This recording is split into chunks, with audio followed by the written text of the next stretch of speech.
So, set aside from the food and drink, in terms of architecture and city breaks, in terms of Europe, based on your experience, places you've been, what would you recommend to people maybe listening right now that are planning a trip? Some place that we love and we actually haven't been to in a long time is actually Amsterdam.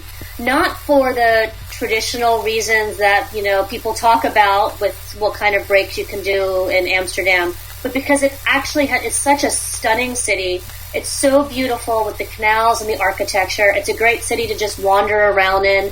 We actually went to Amsterdam once for a weekend when we were living in the U.S. We flew out on a Thursday night and went home on a Monday night. I absolutely adore the city.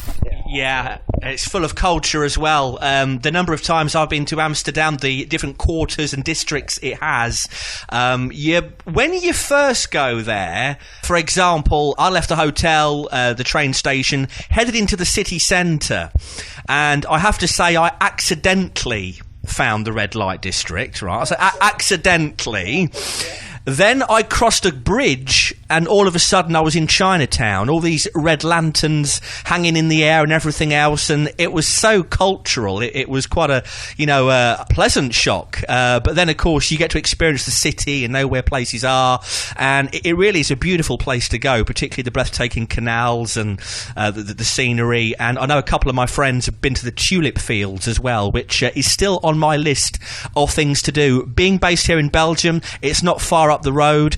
I think for me, the first thought with Amsterdam was we are absolutely going to get lost just based on how long the street names were. That's very true. The Dutch pronunciations are very tricky. Yes, yeah, absolutely. But then we just came back from 10 days in the Czech Republic, and we've now been to Prague 3 times.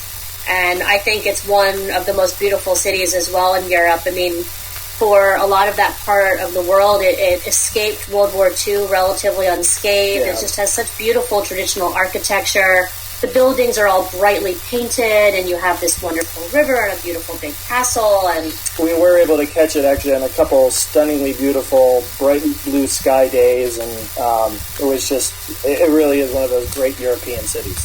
It certainly is, yeah, but breathtaking stuff. The Czech Republic, I've been to Brno, the second city. I have a friend there, and obviously that's a little bit off the tourist trail because most people, as you say, go to Prague, and Brno tends to get overlooked. Only people that are travelling from the Czech Republic over to Vienna in Austria to visit. But yeah, it's certainly quite breathtaking, and quite a lot of crocodiles about there as well, isn't there? Yes, we just did a Facebook Live broadcast from Brno last week, and we went into the town hall and showed the crocodile, and we asked our friend, what's the purpose of the crocodile, and he's like, I don't know, I have to Google it.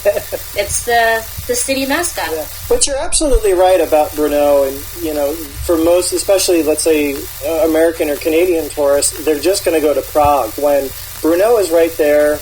Being food and wine addicts, the food scene is amazing. We had, and we spend most of our time living in Asia, but we had arguably some of the greatest sushi we've ever had in Brno. And more often than not, it's outside of the tourist places that you find these little gems.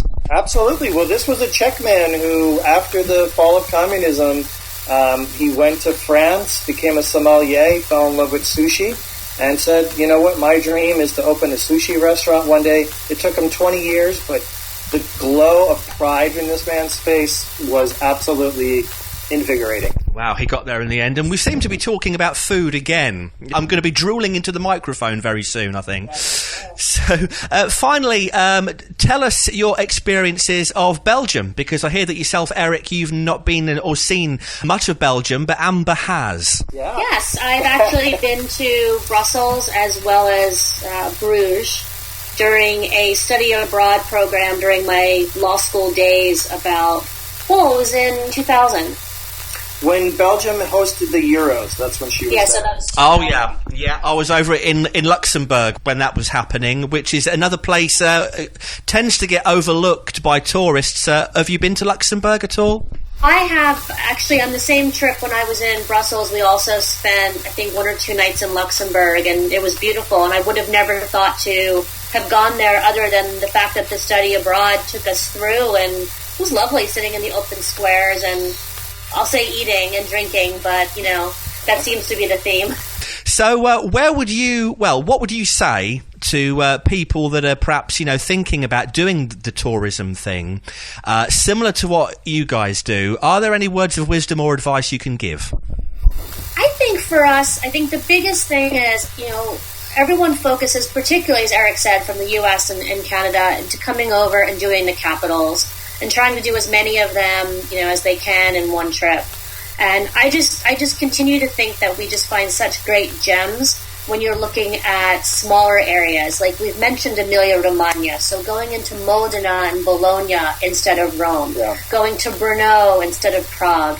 But to just try to focus, instead of doing 4 European capitals in one trip, pick one country, fly in and out of the capital, and then explore some of the smaller, lesser-known cities. You get a more authentic experience. It's usually at a lower cost.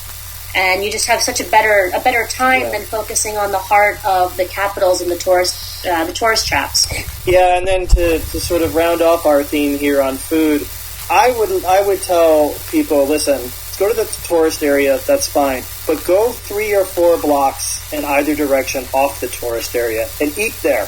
That's where you're going to find where the locals eat. So that's my advice. Just go a few blocks off the path. Okay, well, thank you ever so much for joining us on New Europe Radio today, Eric Hoffman and Amber as well. And keep listening to New Europe Radio. I'm sure we will speak again when your travels escalate and continue further down the road. If people would like to get in contact with you, what's the best way if they'd like to ask you anything? Sure, I think the best way would to go to Facebook, and the name of our blog is With Husband in Tow. Okay, thanks for joining us today. You're listening to New Europe Radio.